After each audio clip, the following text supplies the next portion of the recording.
I call Marama Fox. Tēnā koe te mana whakawā. Ka huri ake au ki a koutou e hui nei tēnei wā, nei te mihi atu ki a koutou. Nau mai, haere mai ki tēnei whare o tātou. Ki a koe te rangatira e Shane I roto I tō tūranga, e awhina, e arahi nei, e tautoko nei te hunga kai tō taha kai te mihi atu ki a koe. O tira kai te mihi atu ki a tātou, ngā tini mate kai rungi I a tātou I tēnei wā, tātou te hunga ora, tātou te hunga I tutuki I a rātou nā wawata. Nō reira, nau mai, haere mai.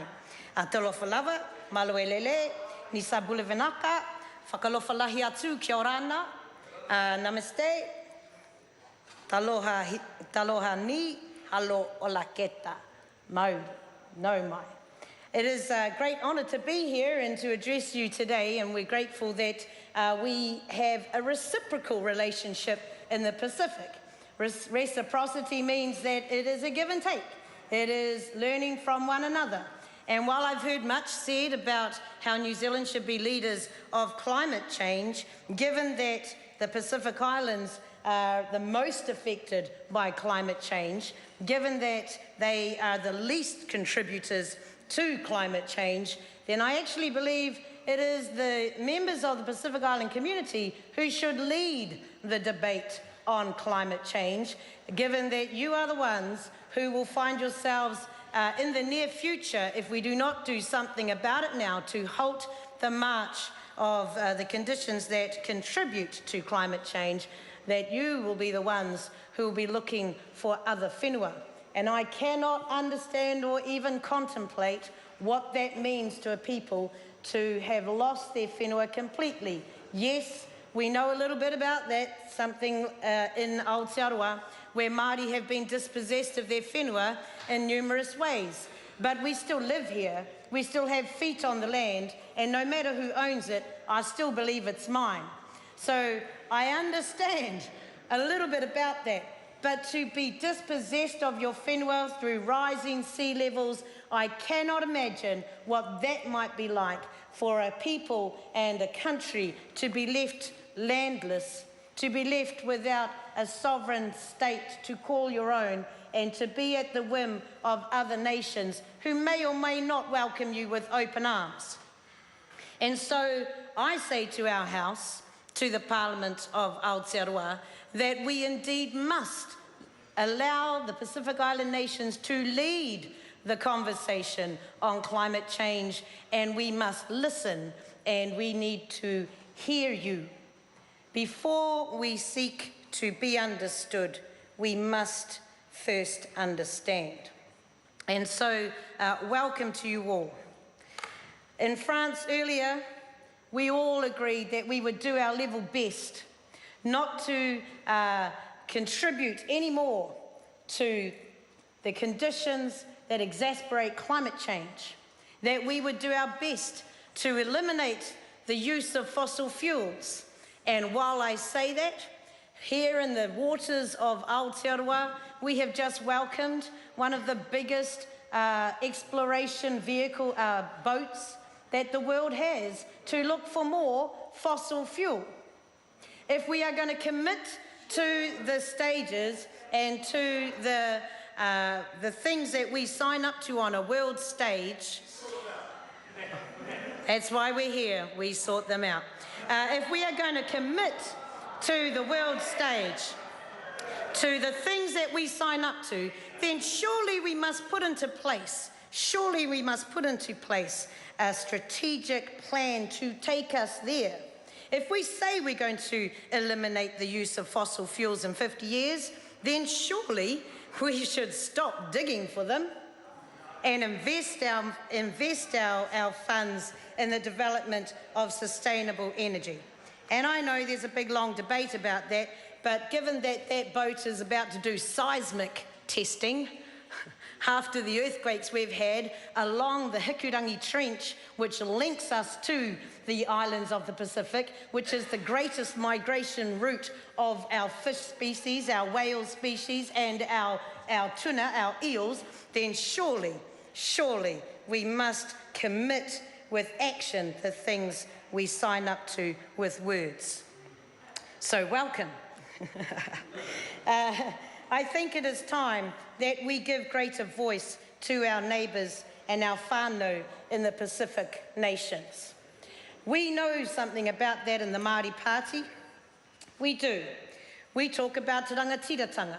We talk about the opportunity to have self-determination, to be able to let the government and the people in public office know that we have the solutions for ourselves, that we can tell you how we would like to have our services offered to us, that we will show you the way in which we connect with our most vulnerable communities, that we can tell the government that actually we are the ones who have the relationship with our people. Let us take the funding and we'll show you how to do it.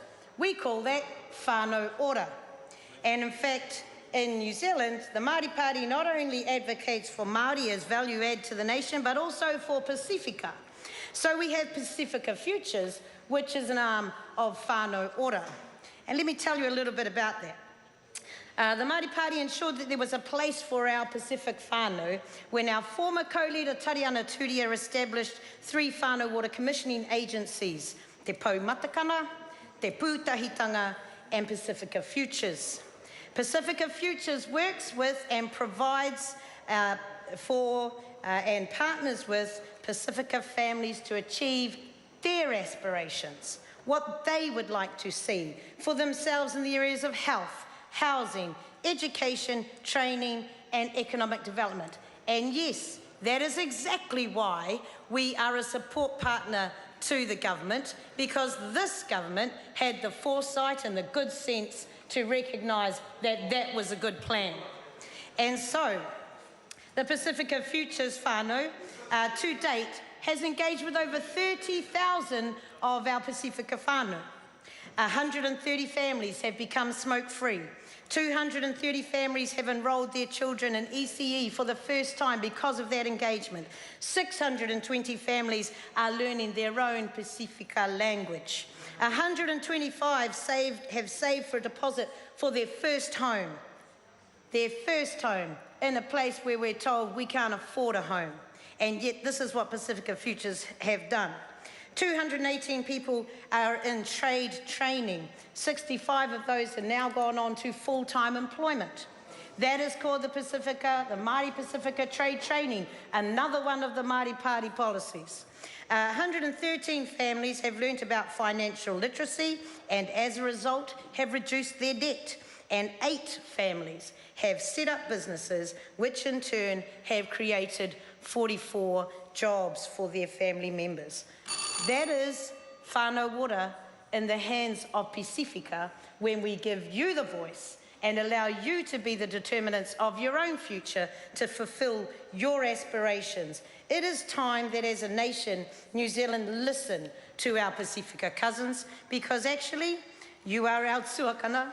We are here because we descend from you, and we have to learn from our old people so that we can put the future in the hands of the millennials. Yes, that's a new term we've all learned about following Donald Trump's election to, or the President-elect Donald Trump to the United States. Those millennials who are out there protesting because they didn't like the choice that everybody else had voted on. Well, here's the thing. They are the ones that inherit the whenua. They are the ones that inherit the oceans. They are the ones that inherit the outcomes of the decisions that we make. We need to listen to them also. The last thing I would like to say is about our women. Yes, I am a co-leader of our party. We have shared responsibility. Male and female roles recognised that they go hand in hand together. There is a woman here called Ans Westra who is a photographer who took a picture of a young Māori girl standing on an open oven, deemed to be culturally inappropriate. But when she spoke to that young woman later on as a fully grown mother, she said, I knew what I was doing was wrong. I knew that that was not my culture, but I was stronger than the culture. Sometimes our religious practices, sometimes our cultural beliefs inhibit the advancement of women. And we must, at every opportunity, push the boundaries of those limitations so that we can see our value add to our nation as women, as parliamentarians, as Pacifica peoples, as people of the world. Tēnā koutou, kia ora mai tātou katoa.